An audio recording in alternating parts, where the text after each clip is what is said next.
நம்ம எல்லாரும் மதுரை மீனாட்சி அம்மன் கோவிலுக்கு போயிருப்போம். கோவிலுக்கு 4 பெரிய கோபுர வாசல் இருக்கு.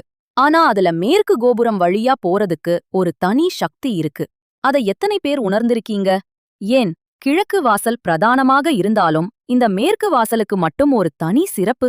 ஏன்னா பல வருஷம் முன்னாடி வரகுண பாண்டியன்னு ஒரு ராஜா வேட்டைக்கு போன இடத்துல தெரியாம ஒருத்தர் மேல குதிரைய ஏத்தி அவர் இறந்துட்டார். அந்த பிரம்மஹத்தி தோஷம் ஒரு பெரிய பேய் மாதிரி அந்த ராஜாவை துரத்த ஆரம்பிச்சது.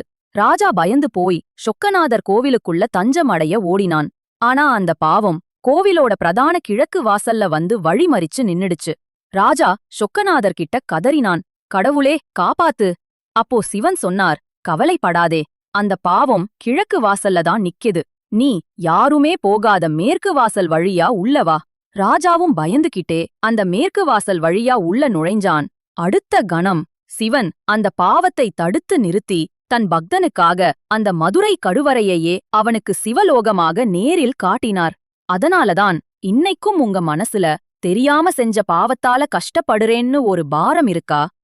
நீங்க சொக்கநாதரை கும்பிடும்போது இந்த மேற்கு வாசல் வழியா உள்ள நுழைஞ்சு வரகுணனுக்கு சிவலோகம் காட்டின மாதிரி எனக்கு நிம்மதியை காட்டுங்கன்னு வேண்டிக்கிட்டா உங்களை துரத்துற எந்த பெரிய கஷ்டமும் அந்த கிழக்கு வாசலோட நின்று விடும்னு ஒரு அசைக்க முடியாத நம்பிக்கை இருக்கு. அடுத்த முறை மதுரை போனா அந்த மேற்கு வாசல வெறும் வாசலா பார்க்காதீங்க. சிவன் பக்தனுக்காக திறந்த சொர்க்க வாசலா பாருங்க. பிடிச்சிருந்தா சப்ஸ்கிரைப் பண்ணுங்க.